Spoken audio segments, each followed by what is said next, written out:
Mwisho wa tajiri mwenye majivuno. Mimi ni Zimba na hii ni Simulizi Toz. Kabla ya kuanza hadithi hii ya kusisimua, hakikisha umejiunga na chaneli yetu kwa kubonyeza subscribe na kuwasha kengele ili usipitwe na simulizi kali kama hii. Huko mjini Dara, alikuwepo tajiri mmoja mkubwa sana aliyeitwa Bwana Shekigenda. Alikuwa na magari ya kifahari, majumba makubwa na biashara zilizotapakaa kila kona ya jiji. Lakini pia alikuwa na kiburi kikubwa kuliko utajiri wake. Maskini walipomwendea kumwomba msaada, aliwadharau na kuwatimua kama mbwa koko. Sikupata utajiri huu kwa kubweteka. Ninyi ni wavivu tu, alinguruma siku moja mama mmoja mzee alipomwomba hata shilingi 100 ili anunue chakula. Lakini dunia ina namna yake ya kurekebisha mambo. Anguko la tajiri.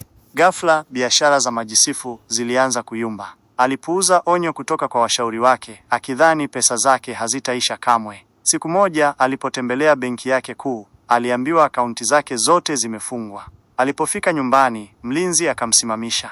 Samahani bwana, lakini nyumba hii si yako tena. Umefilisika. Majisifu hakuamini. Alizunguka kwa marafiki, lakini wote walimfungia milango. Wale aliowahi kuwadharau, sasa walimpuuza kama alivyozoea kuwapuuza. Hatimaye, alijikuta barabarani, akiomba msaada. Siku moja, yule mama mzee aliyemwomba hela miaka iliyopita alitokea. Akamtazama kwa macho ya huruma na kumnong'oneza.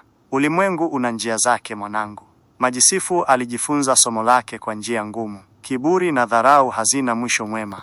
Mwisho ulikuwa na mimi Zimba, na hii ilikuwa Simulizi Tz. Kama umefurahia hadithi hii, bonyeza like, acha comment na subscribe ili usipitwe na simulizi kali zaidi. Mpaka wakati mwingine, mimi ni Zimba, tukutane wakati mwingine.